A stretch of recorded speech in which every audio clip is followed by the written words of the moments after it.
Buenas tardes, un placer de nuevo estar con ustedes y que juntos estemos en comunión con nuestro Dios. Ya se comienza a sentir algo de ambiente de libertad, de desconfinamiento. Definitivamente produce alegría, produce esperanza, produce ese sentimiento de volver a vivir un tanto diferente como vivíamos antes. Estaba en una fila, haciendo alguna cosa un día, y un muchacho me dijo qué felices éramos y no lo sabíamos. Agarrábamos para donde queríamos. La verdad es que el fin del encierro tiene sus implicaciones, porque nos hace uno por uno responsables de lo que va a ir sucediendo. Así que ojalá asumamos con buena responsabilidad para que colaboremos, para que nos ayudemos, para que logremos finalmente regresar bastante a la normalidad, o como se le llama, la nueva normalidad, y con la bendición de Dios, su familia, sus seres queridos, con buena salud. Vamos a orar y vamos a ir a la meditación de la palabra del Señor. Nuestro Padre Dios, con gratitud en el corazón, sintiéndonos felices de llamarnos hijos tuyos, venimos una vez más para estudiar tu santa palabra, para compartirla con otros. Queremos, Señor, agradecerte por la bendición del don de la vida, por la salud, por el pan de la tierra que colocas en cada mesa, pues es tu misericordia y un milagro tuyo siempre. Gracias, Padre, por los seres queridos cerca y lejos, que tú cuidas, que tú proteges, que les provees trabajo y que tú, Señor, les concedes la bendición de estar aguardados en esta situación. Queremos ahora estudiar la Santa Biblia y queremos pedir de ti la dirección del Espíritu Santo y que se convierta en una bendición el conocer con claridad lo que dice la Santa Biblia en nuestro camino, en nuestro peregrinar de la salvación hacia la vida eterna. Padre bueno y Dios eterno, bendiga a cada persona que en esta hora se dispone a dedicarle este tiempo al estudio de su palabra, a la adoración, al conocimiento de su santa voluntad. Gracias, buen Dios, por escucharnos siempre. Gracias por siempre respondernos. En el nombre de su Hijo Jesucristo, nuestro Señor y Salvador. Amén y amén. Ahora vamos a continuar el tema que venimos desarrollando, el bautismo. ¿Por qué debo bautizarme? En el estudio anterior miramos con ustedes básicamente todo lo concerniente a la orden del bautismo, a la ceremonia del bautismo, al significado del bautismo, para quién es y por qué es importante el bautizarse. Quedamos pendientes con una declaración. Hay personas que dicen, mire, yo ya fui bautizado, yo ya fui bautizada. Hay dos maneras de mirar esto. He encontrado personas que dicen, a mí mis padres me bautizaron y me han enseñado que si yo me vuelvo a bautizar, entonces me condeno. Para ello tenemos la cita de Marcos capítulo 16 y el verso 16. ¿Usted recuerda que dice Marcos 16, 16? Dice, el que creyere y fuere bautizado, este será salvo. La Biblia habla de que el que se bautiza será salvo, pero no habla de condenación por bautizarse. El asunto es el siguiente. Si usted notó el mensaje anterior, el bautismo es para personas que se arrepienten, para personas que son discipuladas, eso es, que se les enseña a guardar todas las cosas. El bautismo es para personas que van y piden el bautismo o reconocen que necesitan bautizarse. El bautismo es entonces para personas con uso de razón. No hay en la Santa Biblia, del Génesis al Apocalipsis, una sola línea en el escrito sagrado que diga que se debe, que se tiene, que se puede, que hay que bautizar a los recién nacidos. No lo hay, no lo hay. El bautismo de recién nacidos es un asunto de tradición. Con todo respeto, una vez más les recuerdo que nosotros fuimos conquistados por la corona de España y se nos impuso la religión y el idioma. De allí que cada doctrina o cada vez que estudiemos la sana doctrina va a chocar con una religión que tiene su base sobre la tradición de los hombres. ¿Sí me explico? No hay padrinos en la Santa Biblia, no hay ninguna señal, y el bautismo modelo, que es el del Señor Jesús, que lo miramos en el tema anterior, dice que él tenía alrededor de 30 años cuando sucedió su bautismo. Así que la evidencia también dice que él subió del agua, lo que dice que fue bautizado por inmersión, o sea, fue sepultado en el agua y vuelto a levantar, pero no por aspersión. Así que ni la edad ni la forma tienen o cuentan para el bautismo. Se lo voy a ilustrar de otra manera. Le mostré la parte como se ve desde la Santa Biblia. Se lo voy a ilustrar así, para darme a entender mejor. Si yo tengo una deuda con usted, le debo $100. Y entonces consigo un billete falso de $100 y se lo doy. Y usted se fue contento o contenta, se llevó los $100. Va a regresar, me va a decir que el banco le rebotó, le confiscó el billete y entonces tengo que pagarle los $100 con $100 buenos, que no estén falsos. Le pregunto, ¿cuántas veces le pagué la deuda? ¿En cuántas veces le pagué la deuda? En una sola vez, porque cuando el billete era falso no le pagué nada. Así que explico lo primero. Si a usted lo bautizaron de recién nacido, recién nacida, por aspersión, y ahora descubre con el estudio de la Santa Biblia que el bautismo correcto es para personas que ya entienden, para personas que están arrepentidas de su pecado para limpiarles el pecado, y entonces usted siente la necesidad de hacer su bautismo, usted se da cuenta que el bautismo de recién nacido y por aspersión es falso. No tiene ningún apoyo bíblico y usted necesita practicar el verdadero bautismo. Entonces usted va y se bautiza ahora como adulto, por inmersión, arrepentido de sus pecados. ¿Cuántas veces se ha bautizado? Una vez. La vez que es correcto, la vez que es conforme a la palabra de Dios. ¿Sí me expliqué? Con todo respeto toco este tema porque voy a la otra parte que quiero explicar. Hay personas que dicen, mire, yo me bauticé ahora de adulto en una iglesia X. Pero me bauticé y estuve en la iglesia y luego me fui.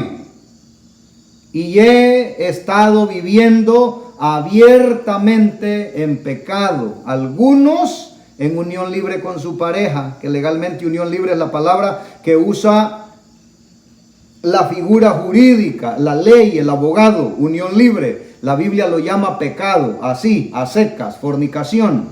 Entonces, las personas dicen, mire, yo me bauticé adulto, pero abandoné, me fui y he estado viviendo abiertamente en pecado. Otras personas dicen, mire, yo me bauticé y yo estoy todavía en la iglesia, he perseverado en lo que he creído, pero no había aprendido la verdad del sábado.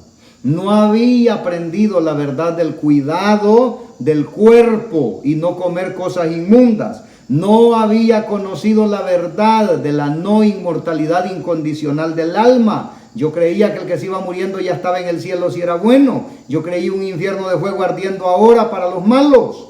Y la persona dice, mire, yo creí en esto y creí, yo me bauticé, pero no había conocido todas las doctrinas como son en la palabra de Dios. Entonces la pregunta es, ¿debo bautizarme otra vez? ¿Puedo bautizarme otra vez? ¿Para qué es el bautismo? Para perdón de pecados. ¿Qué sucede si yo descubro que las manos están sucias? ¿A dónde voy? Al agua y al jabón. Me lavo y quedaron limpias. ¿Qué pasa si entiendo que aunque me bauticé una vez y de adulto, he estado abiertamente en pecado? Ya sea porque se abandonó la iglesia o ya sea porque desconocía las doctrinas. ¿Qué pasa? ¿Qué pasa? Bueno, para limpiarme de pecado, para perdón de pecados, es el bautismo. Y para recibir el don del Espíritu Santo. ¿Usted recuerda lo que dice Hechos 5:32? Nosotros somos testigos suyos de estas cosas. Y también el Espíritu Santo, el cual ha dado Dios a los que lo obedecen. Así que le pregunto, si se fue de la iglesia, ¿estaba en obediencia o en desobediencia? Si vivió bautizado, pero violando el día de reposo, comiendo cosas inmundas y haciendo todo lo que ignoraba, ¿estaba en obediencia o en desobediencia? He encontrado damas más que todo que las han bautizado en iglesias sabiendo que no están casadas con la pareja que tienen. Eso no se hace. Eso no se hace. Cuando uno va a preparar un candidato para el bautismo, se asegura de cómo está su condición, en el caso de las personas adultas. Y cuando hay alguien que está solo acompañado con su pareja, se habla con ambos, se hacen los arreglos y hasta que primero se casan, se bautizan. Así es como se hace, porque el principio bíblico dice que los fornicarios estarán fuera, con los perros, con los hechiceros, con los maldicientes, con los homicidas, con los mentirosos. Y entonces no se puede, que nadie le mete en la cabeza, no hermana, como usted viene, usted bautícese y sigue en pecado. Pues allí es donde está el gran problema de enseñarle a la gente que no hay ley, que los mandamientos ya no existen, porque entonces cometen todo tipo de temeridades. Y la gente está engañada. Y eso no es correcto, no está bien. Entonces, persona que se bautizó y estuvo un tiempo y abandonó la iglesia y se fue al mundo. O persona que se bautizó y desconocía los principios, las doctrinas, y reconoce que ha estado en desobediencia.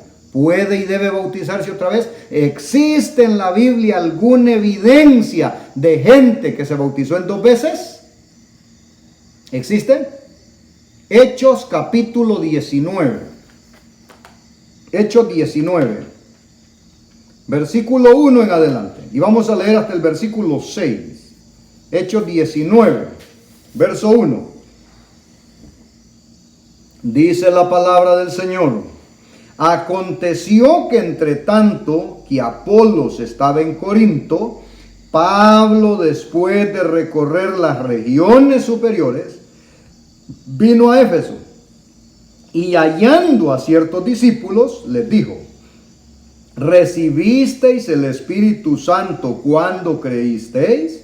Y ellos le dijeron: ni siquiera hemos oído si hay Espíritu Santo. ¿Cuál era el problema de estos discípulos? La recepción del Espíritu Santo. Pablo dice: ¿recibieron el Espíritu Santo cuando creísteis? Ni siquiera hemos oído. ¿Qué ocurría? Había una enseñanza fundamental, como ocurre con tantos otros, con el día de reposo, con el estado de los muertos, con las comidas, con la segunda venida de Jesús, que han estado creyendo en rapto, y entonces descubre luego toda la verdad. Viene la pregunta: cuando creyó, ¿sabía de esto? Dice: yo ni siquiera me daba cuenta. Dice entonces el apóstol en el versículo 3. Entonces dijo, ¿en qué pues fuisteis bautizados? Ellos dijeron, en el bautismo de Juan. ¿Quién los había bautizado? Juan el Bautista. ¿Pero qué no habían recibido? El Espíritu Santo. Dijo Pablo, Juan bautizó con bautismo de arrepentimiento, diciendo al pueblo que creyesen en aquel que vendría después de él, esto es, en Jesús el Cristo. Versículo 5. Cuando oyeron esto, fueron bautizados en el nombre del Señor Jesús. ¿Ya estaban bautizados? Sí. ¿No habían recibido el Espíritu Santo? No. Y cuando tienen la información completa, ¿qué hicieron ahora? Cuando oyeron esto, fueron bautizados en el nombre del que había de creer, en el que habían de creer. ¿Se volvieron a bautizar, mi amigo? Sí.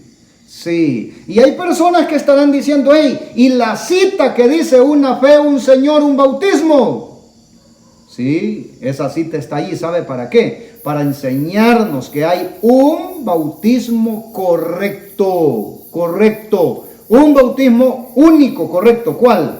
El bautismo por inmersión en bastante agua para personas que pueden creer, que pueden arrepentirse, porque ya Dios sabía que a este asunto el diablo también le iba a meter la mano, como le ha metido la mano a todas las doctrinas para distorsionarlas y perder a la gente.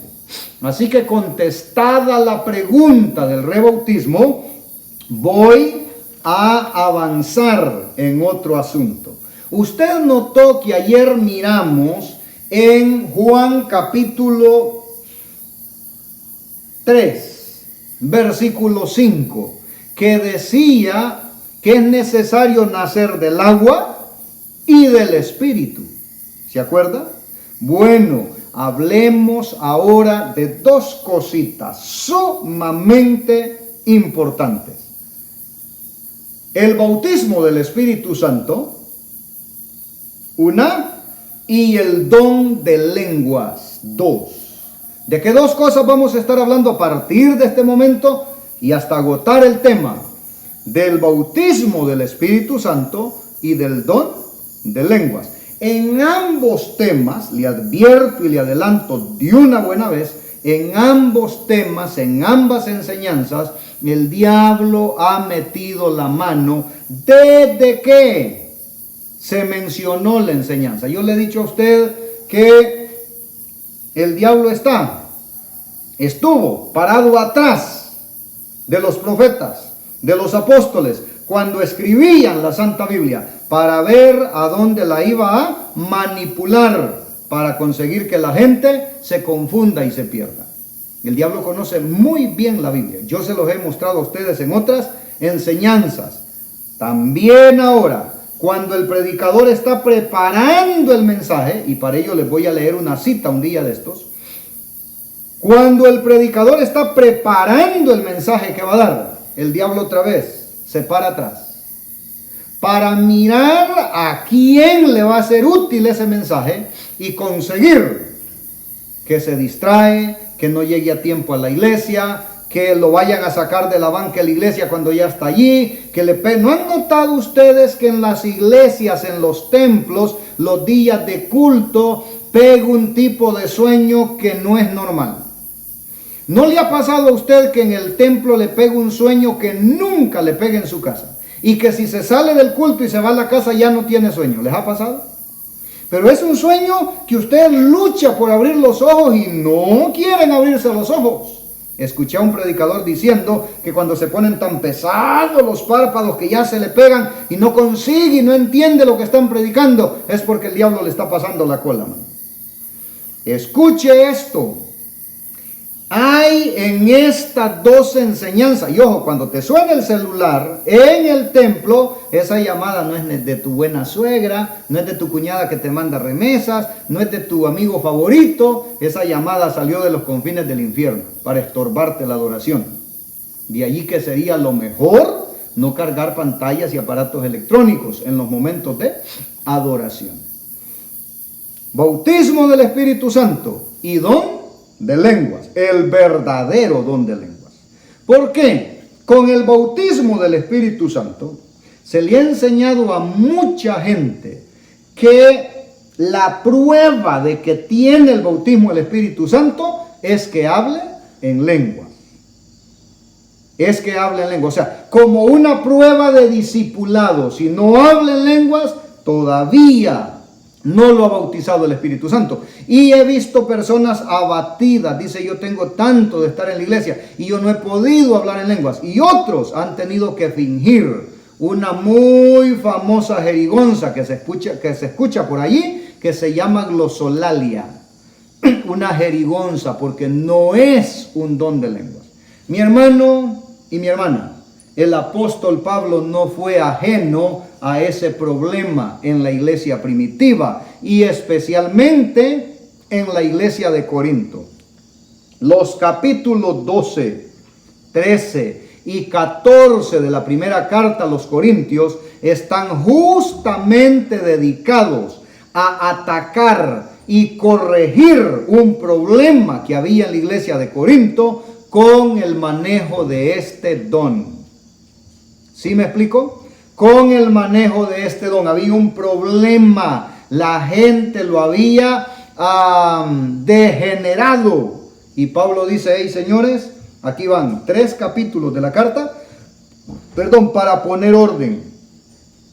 Hasta el día de hoy hay gente con la batalla de si ya recibió el bautismo del Espíritu Santo porque no ha podido hablar en lenguas. Las dos cosas se las adelanto de una sola y buena vez. Vamos a mirar en este estudio el verdadero don de lenguas y vamos a mirar en este estudio el lugar que le corresponde a este don del Espíritu Santo.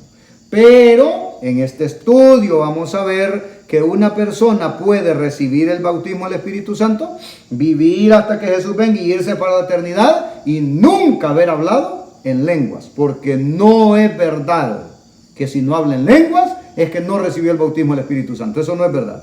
Esa es una trampa. Vamos al estudio de la palabra de Dios.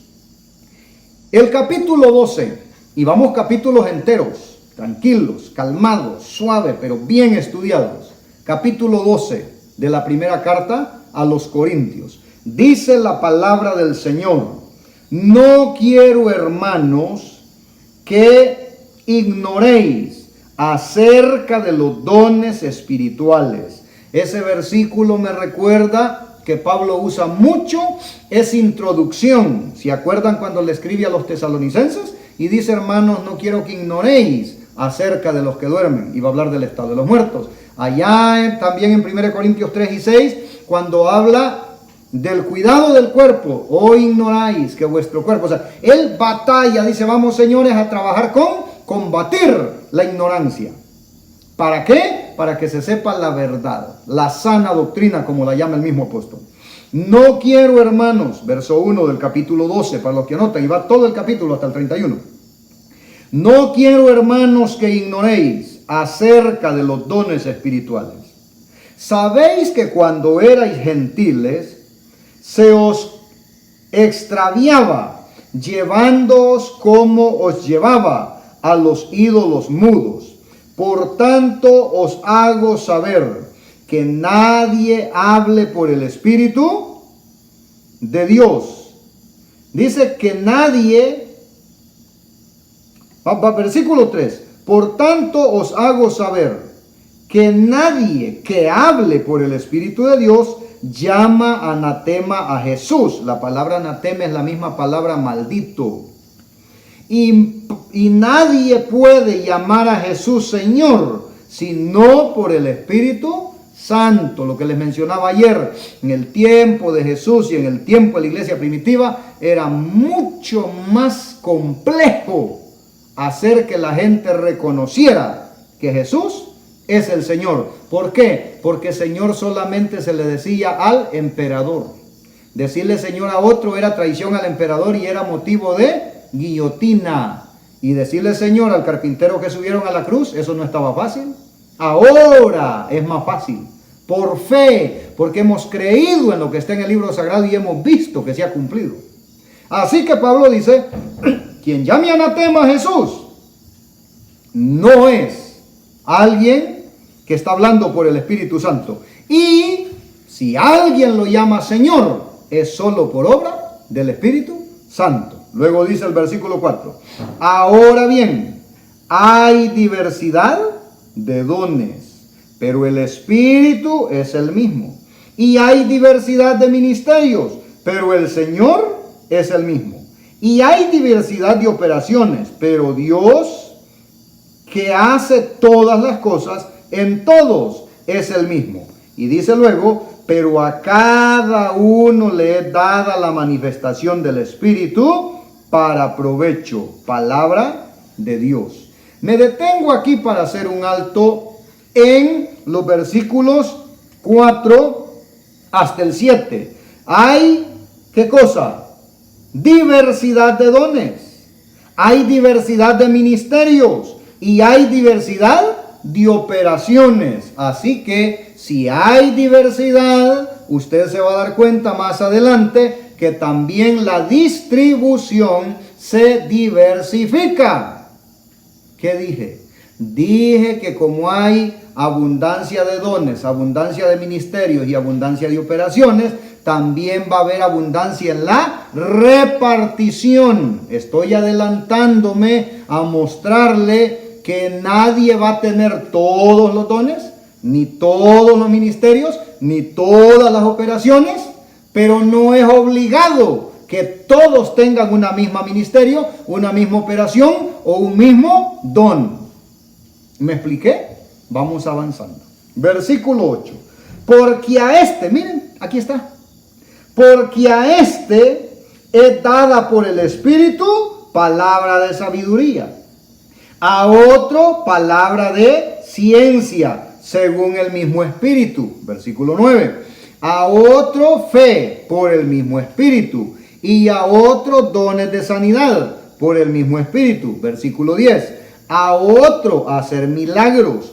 A otro profecía. A otro discernimiento de espíritus. A otro diversos géneros de lengua. Y a otros interpretación de las lenguas. ¿En qué lugar quedaron las lenguas en una distancia de 3 versículos? En una lista de varios dones. ¿Quiere que los contemos? Nos tomamos el tiempo. Así tranquilo. Bueno, dice que al primero le he dado por el Espíritu palabra de sabiduría, palabra de ciencia, dones de sanidad, hacer milagros, profecía, discernimiento de espíritus, diversos géneros de lengua e interpretación de lengua. ¿Cuántos salieron? Yo conté 8. De 1 a 8, ¿en qué lugar están las lenguas? En el 7º y el 8º lugar. El 1, el 2, dones de lenguas, diversas lenguas, y el otro, interpretar esas lenguas. No está en el punto número 1. Si vamos a priorizar o vamos a pensar que siempre el que está de primero es el más importante. Estar de último dice algo. No estoy restando la importancia al don de lenguas. Es un don del Espíritu Santo. Pero estoy queriendo, como Pablo lo coloca, colocarlo en el lugar que le corresponde. No es el primer lugar, ni es el único don para saber si la persona ha recibido el bautismo del Espíritu Santo. Más adelante van a ver ustedes cómo es que se recibe el bautismo del Espíritu Santo. Y no es hablando en lenguas. Dice entonces ahora el versículo 11. Pero todas estas cosas las hace uno y el mismo Espíritu, repartiendo a cada uno en particular como Él quiere. ¿Hay repartición? Sí. Eso es lo que dice el versículo 11, que hay repartición. ¿Quién reparte? El Espíritu Santo. Él da el don de sanidad, don de hacer milagros, don de discernimiento, don de qué? ¿Se nos olvidaron? Bueno, ahí están 8 dones: sanidad, milagros, sabiduría, discernimiento de espíritu. Pero al final, diversos dones de lengua, interpretación de las lenguas ese Espíritu dice que lo hace repartiendo a cada uno en particular como Él quiere. Nosotros debemos saber que los dones no son dados a los individuos.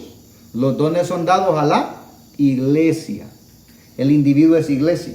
Son para la edificación de la iglesia. Ya van a ver qué bonito cómo desarrolla este estudio Pablo en los 3 capítulos. Así que el Espíritu Santo los da. El Espíritu Santo los reparte como Él quiere. Claro, como Él sabe que van a ser útiles en la iglesia. ¿Sí me explico? Ahora, versículo 12. Porque así como el cuerpo, miren la explicación, qué clarita. Así como el cuerpo es uno y tiene muchos miembros, pero todos los miembros del cuerpo, siendo muchos, son un solo cuerpo. Así también Cristo. Porque por un solo espíritu fuimos todos bautizados en un cuerpo, sean judíos o griegos, sean esclavos o libres. Y a todos se nos dio beber de un mismo espíritu. Además, el cuerpo no es un solo miembro, sino muchos. Iba Pablo explicando cómo la iglesia está equipada de diferentes dones, pero el cuerpo es el mismo. La iglesia es la misma. El espíritu que lo da es el mismo, pero lo reparte como Él quiere para que funcione como conviene. Versículo 14. Además, el cuerpo no es un solo miembro, sino muchos. Dice el verso 15. Si dijere el pie, porque no soy mano, no soy del cuerpo, hace una pregunta. ¿Por eso no será del cuerpo? No. Versículo 16. Y si dijere la oreja, porque no soy ojo, no soy del cuerpo, pregunta. ¿Por eso no será del cuerpo? ¿No? Versículo 17. Si todo el cuerpo fuere ojo, ¿dónde estaría el oído? Si todo fuese oído, ¿dónde estaría el olfato? Mas ahora Dios ha colocado los miembros, cada uno de ellos, en el cuerpo como Él quiso. En ningún lugar el juego de palabras de Pablo es tan delicioso para explicar tan claro, ¿no? Y esto no necesita interpretación. Es interesante. Versículo 19. Porque si todos fueran un solo miembro, ¿dónde estaría el cuerpo? Pero ahora son muchos los miembros, pero el cuerpo es uno. Ni el ojo puede decir a la mano, no te necesito. Ni tampoco la cabeza a los pies, no tengo necesidad de vosotros. Antes bien, los miembros del cuerpo que parecen más débiles son los más necesarios. Y aquellos del cuerpo que nos parecen menos dignos, y a estos vestimos más dignamente. Y los que en nosotros son menos decorosos, se tratan con más decoro. Porque los que en nosotros son más decorosos no tienen necesidad, pero Dios ordenó el cuerpo dando más abundante honor al que le faltaba. Dice luego el versículo 25, para que no haya desaveniencia en el cuerpo, sino que los miembros todos se preocupen los unos por los otros. Aquí hay muchas lecciones que sacar. La necesidad, ¿para qué Dios dio los dones espirituales? De eso es que venía hablando. Para equipar a un cuerpo, la iglesia. Equiparla de tal manera que funcione bien. Pero no es con esta ilustración y según esta ilustración más o indispensable uno solo, porque uno solo no logra cumplir la razón de la existencia. Pero cuando son juntos, entonces sí, porque logra el cometido. Dice el verso 25, para que no haya desaveniencia en el cuerpo, sino que los miembros todos se preocupen los unos por los otros. Versículo 26.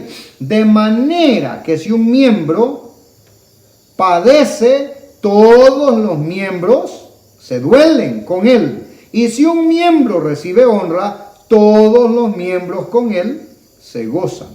Versículo 27. Vosotros pues sois el cuerpo de Cristo y miembro cada uno en particular. O sea, aquí había un problema en la iglesia de Corinto. La gente se había creído, la gente se había metido en el asunto que hablar en lenguas era todo. Y estaban causando un desorden en la iglesia. Estaban haciendo lo que no se debía hacer. Y Pablo viene punto por punto colocando el orden. Dice, miren señores, los dones, los ministerios, las operaciones son diversas, pero el que las da es el Espíritu Santo.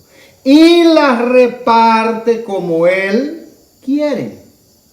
Y es importante que entiendan que nadie solo saca la cabeza por encima de los demás, porque todos forman un cuerpo. Y lo ilustra con los miembros del cuerpo humano.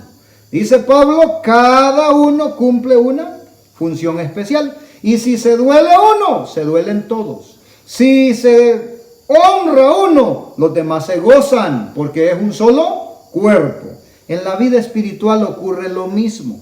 Voy a aprovechar para usar la ilustración aquí con ustedes, que se entienda bien. A veces pensamos que lo que le está afectando a la familia tal, a mí no me va ni me viene. Eso no es así. Mi hermano, en la vida de iglesia, cuando una familia padece algo, nos afecta a todos. A todos. Escuché una ilustración hace unos días en un estudio de la Biblia. Para introducir el estudio alguien mencionó esto. Dice una anécdota. En la granja apareció un ratón. Y el ratón se dio cuenta que la señora de la casa había colocado una trampa para cazar ratones. El ratón allá desde su agujerito miró cuando la señora puso la trampa. Y el ratón se fue y dijo a la gallina de la granja, tenemos un problema. La señora de la casa ha colocado una trampa para cazar ratones. La gallina se rió y dijo, ¿yo qué tengo que ver con trampas para cazar ratones? Eso es problema del ratón. Como no lo atendió, el ratón se fue, dice la anécdota, y habló con la vaca. Y le dijo a la vaca, estamos en un problema. La señora de la casa ha puesto una trampa para cazar ratones. Y la vaca se rió y dijo, ¿qué problema tienen las vacas con una trampa para cazar ratones? El problema es del ratón.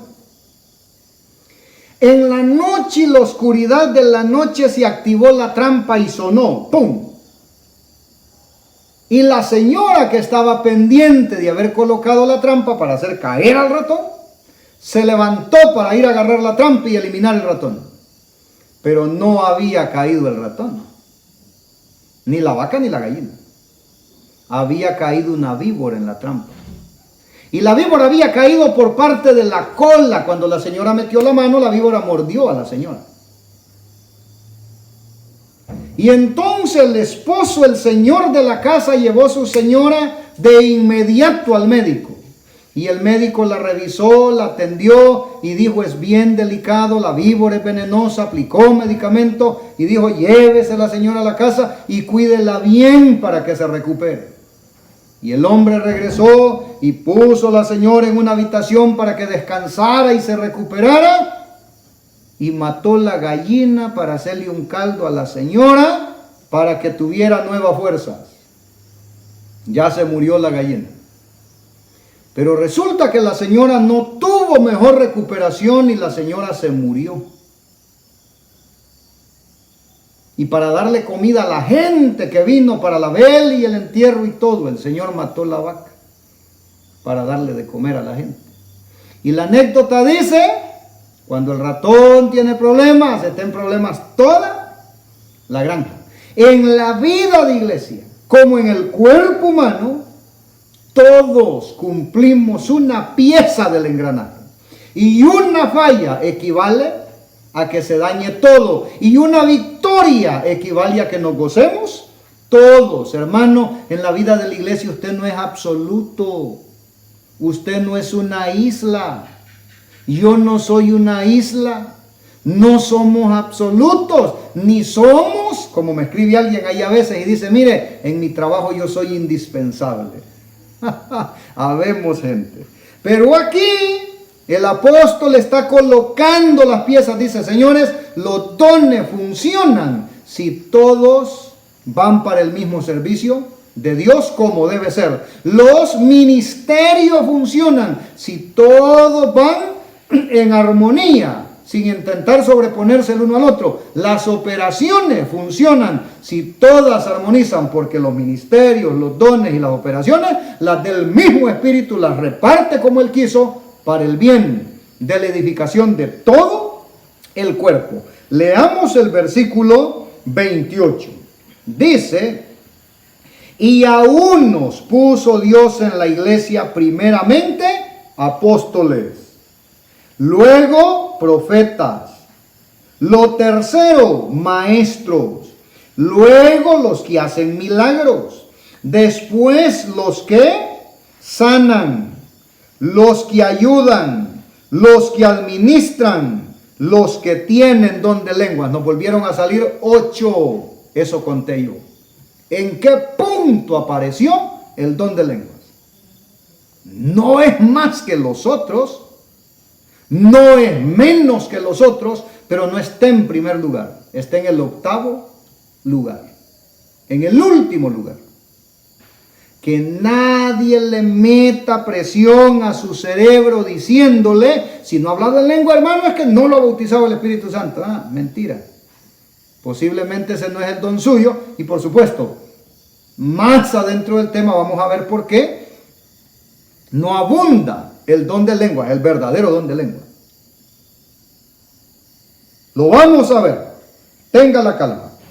Luego, en el verso 29, el apóstol Pablo va otra vez a filosofar en la carta. Va a hacer preguntas. Y las preguntas son estas. Mire, en el 28 dijo, y aún nos puso Dios en la iglesia, primeramente apóstoles, luego profetas, tercero maestro, luego los que hacen milagros, después los que sanan, los que ayudan, los que administran y los que tienen don de lenguas. Y hace las preguntas. ¿Son todos apóstoles? ¿Qué contestamos? No, con mayúscula y en negrita, no. Los primeros son apóstoles, pero no todos. Segundo, ¿son todos profetas? Tampoco, no. ¿Todos son maestros? Menos. ¿Hacen todos milagros? Tampoco. ¿Tienen todos don de sanidad? No. ¿Hablan todos lenguas? ¿Interpretan todos? No.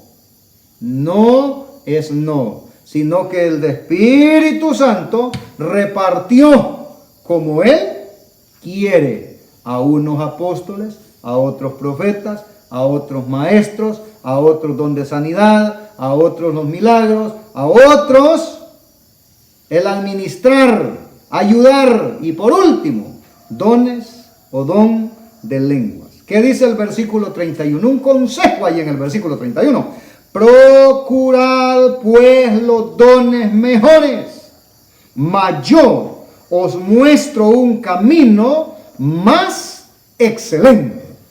Ok. ¿A dónde hemos llegado en este momento? El apóstol está diciendo, señores, hay que poner orden en la iglesia, que no se nos vaya de la mano con la idea, porque es que llama la atención. Llama la atención. Yo le aseguro que el impacto que causó en la gente ese día de Pentecostés, cuando estos hombres dieron su discurso en su idioma y se entendió en todos los idiomas. Yo le aseguro que cualquiera quería ese don visible, y lo van a ver más adelante, ¿qué hacías? Cualquiera quería ese don visible, y en Corinto se marearon con esto. Y dijeron, mire, ¿qué otra cosa mejor que ser multilingües? Pero eso no lo elige uno. Eso lo decide el Espíritu Santo cuando sabe que va a edificar a la iglesia. ¿En qué nos va a introducir ahora el apóstol Pablo? En el capítulo 13.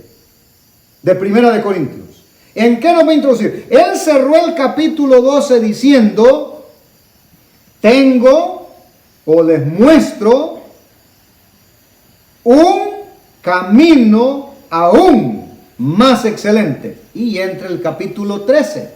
La carta continúa y dice, si yo hablare lenguas humanas y no tengo amor, vengo a ser como metal que resuena o címbalo que retiñe. ¿Qué dijo ahora Pablo? Miren, señores, si hablo lenguas humanas o angélicas y no tengo amor, soy pura bulla, puro ruido, no sirve de nada. ¿Qué fue lo que dijo ahora Pablo?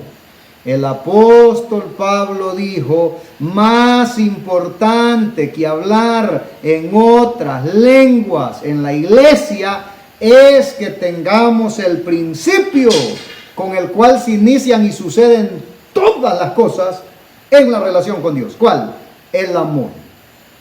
Por amor se entregó Cristo en la cruz del Calvario. Por amor es que nosotros debemos obedecer. Si yo le pregunto, ¿por qué devolvemos el diezmo? Porque andamos con el sobre ahí para, me gané esto, entonces pongo aquí la parte de mi Señor para llevarle el sábado a la iglesia. ¿Por qué devolvemos el diezmo? Si estuviera en una reunión pública, la gente dice, porque le pertenece a Dios, porque Dios ha dicho que lo devolvamos, porque no es de nosotros. La única razón por la que debemos devolver los diezmos es por amor. Cuando entiendo la gracia del Señor Jesús, el sacrificio en la cruz que me sustituye para que no me caiga la maldición de la muerte eterna, yo con gusto obedezco, por lo mismo guardo el sábado, por lo mismo no como inmundo, por lo mismo obedezco los mandamientos de Dios. ¿Por qué? Por amor. Y Pablo introduce ese capítulo tan conocido de los cristianos, capítulo 13 de Primera de Corintios. Dice Pablo al cierre del capítulo 12, yo tengo para mostrarles un camino más excelente. ¿Cuál? El del amor. De nada me sirven muchos idiomas si no tengo amor. ¿Cómo comienza la lista del fruto del Espíritu? En Gálatas capítulo 5, versículo 22. Dice Gálatas 5, en el verso 22, de esta manera: mas el fruto del Espíritu es amor. No dice de entrada que el fruto del Espíritu Santo, que el bautismo del Espíritu Santo, el fruto, es el hablar en lenguas, ¿no?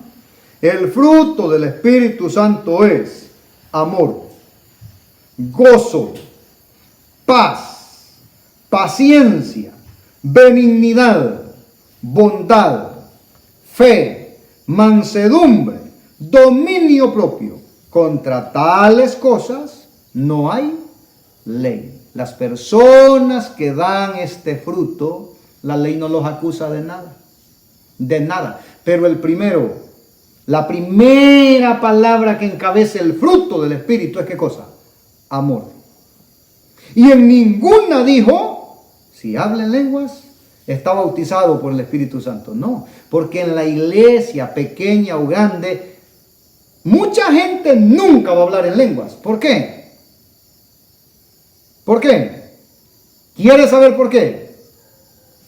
Tengo la tentación de soltarle todo en este momento, pero hay algo aquí. Fruto del Espíritu Santo: amor, gozo, paz, paciencia, benignidad, bondad, fe, mansedumbre, dominio propio. Contra tales cosas no hay ley. Primera palabra del fruto que el Espíritu Santo, una persona que ha sido bautizada por el Espíritu Santo, su primer fruto es ¿qué? El amor. El amor. ¿Y por qué algunos nunca vamos a hablar en lenguas? ¿Quiere ver con claridad esto? Mirémonos mañana. Padre eterno, Dios creador del cielo, de la tierra, del mar y de la fuente de las aguas, gracias por la bendición de la tremenda luz que es tu palabra para este tiempo. Bendice a cada uno de los que con amor ha atendido el estudio de tu palabra en esta hora. Aguárdanos por tu misericordia para que volvamos a estudiar tu palabra. Quédate con cada uno de nosotros en el nombre del Señor Jesús. Amén y amén. Que Dios les bendiga. Si Él nos presta la vida con salud, nos vemos mañana.